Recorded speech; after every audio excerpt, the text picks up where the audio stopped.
everybody, this is Chris from Wisconsin, sharing a video today about how I handle fleas when they come into the salon. Being a holistically based pet groomer, I'm real put off by a lot of what's in the chemical-based and pesticide-based flea control products, and that includes flea shampoos. So what I do in my salon when a dog comes in that I suspect could have fleas, and you can actually see the flea dander on the bridge of this dog's nose here, there's quite a bit of it, so he's probably got a pretty good amount of fleas on there. What I will do when they come into the salon, instead of applying a flea shampoo, there's one right there. Instead of applying a flea shampoo, I will apply my regular use everyday shampoo, which is a conditioning shampoo. It's not an overly clarifying shampoo, and I'll apply that right to the dry coat. I don't wet the coat first. What this does is it doesn't give those fleas a fair warning. When fleas they come into contact with water, they will excrete a saliva bubble. It's a bubble that they kind of float around in on the coat, and it keeps them safe from getting the detergent against them. So by not giving them the warning that there's water coming, I can hopefully encapsulate all of them or grab all of them with the detergent directly and then do away with them, dispose of them, kill them that way. I've had very good luck with this, very, very good luck. In the last few weeks, we've had a resurgence of fleas and ticks because we're coming into cold weather and they're all trying to get inside and to get a meal one more time before it gets cold. So today this is going to be how I do a flea bath in a holistically based grooming salon. One more time, if the dog looks non-symptomatic as far as no redness and no itchiness or marks on the groin or anything like that, I will just go right to the shampoo. And if the dog does look like he's got some type of an issue, I always will make sure to tell the owner ahead of time and point out that there's redness or swelling or any hives or anything, in conjunction with letting them know that there's fleas present. If I do find that the dog has skin issues, I will go and apply the Flea Relief Mud by Madra Moore. They also have a fortifying mud which helps with pests and parasite irritation, but this can go directly on the coat and the skin, worked all the way down to the skin after the dog is freshly bathed and still damp, and then you let that sit for 3 to 5 minutes. Okay. So I always start with the shampoo on the head first because typically that's where the greatest flea population usually is around the head where it's nice and warm, and then up in the nooks and crannies, under the ears, under the tail, under the arms, and in the groin and stomach area. So again, this is just my normal everyday use shampoo. I'm applying it to the face, working it carefully all the way down by the eyes.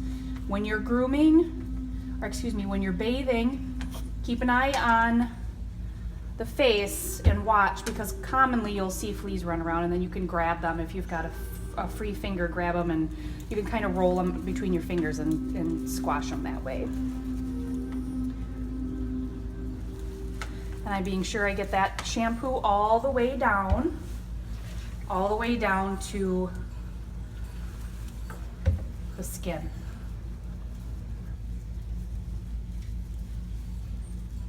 Around the nose, around the lips, get a good look in there, make sure you got it all covered. Up under the ears, I'll open the ears and take a good look in there. Make sure that I see the opening, there's no fleas running down into the ears. In some cases, they will run into the ears. And if it's bad enough, they'll run up into the eyelids, up into the nares of the nose, which has to be very uncomfortable for the dog. Okay. It's my common practice to actually always apply my shampoo directly to dry coat. I don't pre-wet the dog for any bathing method, unless the dog is symptomatic and I'm dealing with some type of skin issue. But for my general use application method, I always apply my shampoo, my diluted shampoo, directly to dry coat. If you look, it goes on, it sticks where I put it. It's not running off and leaking into the bottom of the tub and going to waste. And when the dog shakes, hardly any water or shampoo fly off the dog and get all over me and get me wet.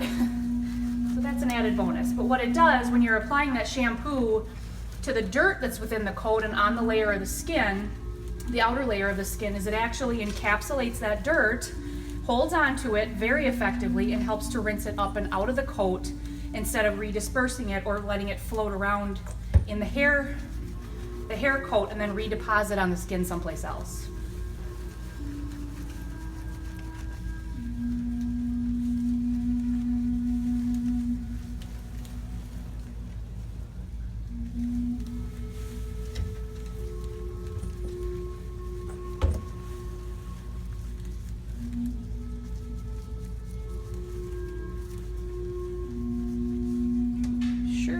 Everything looks like it's completely covered with shampoo.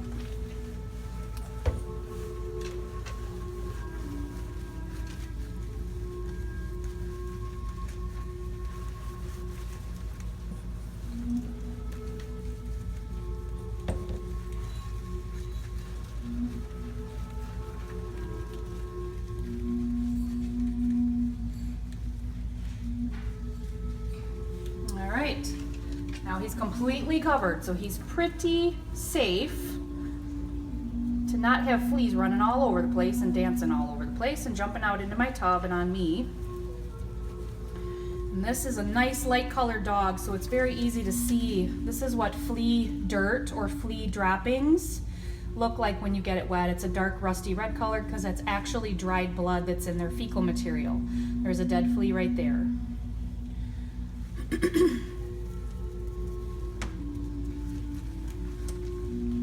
All right, so I'm gonna let that sit for about 2 to 3 minutes to make sure every last one of those nasty little things is dead. And then I'm gonna rinse him off thoroughly with nice warm water. And then I'll apply, since the shampoo, like I said, is just a general use moisturizing shampoo, I'll apply a coat spray afterwards just to add a little bit of moisture back to the mantle and to close his hair follicles or hair shafts a little better. But I don't apply a heavy duty conditioner after this. If you were to use a clarifying or a degreasing shampoo, which I just do not recommend, you can if you want to, if that's what you have on hand, then I always recommend, if you're using something that overly strips the natural oils from the skin and coat, that you want to put something back to help protect them and help re-moisturize so that you're not sending them home stripped of oil, so that they go into oil overproduction. So after, like I said, 2 to 3 minutes, I'll rinse all this off, and then he's ready to go into the HV. While I am HVing him, which is high velocity drying him, I will be checking every inch of his skin to make sure that there's nothing left behind. And if I find anybody, I'll grab them off by hand, roll them around, make sure they're dead, so that he goes home completely flea-free. So that is how I happen to deal with flea issues in the holistic-based grooming salon.